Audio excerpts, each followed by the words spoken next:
For the repair of the remote control receiver unit and its controller, the following procedures were necessary. Replacement of various electronic components and general cleanup of the unit. For testing we use 24-volt DC power supply.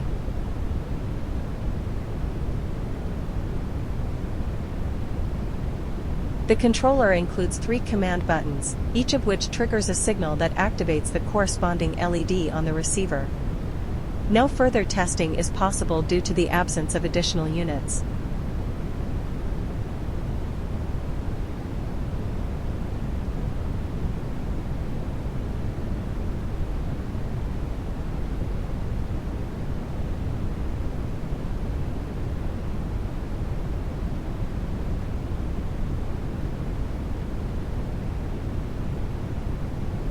It is now clear that the remote control receiver unit and its controller are working successfully and are ready to be delivered to the client.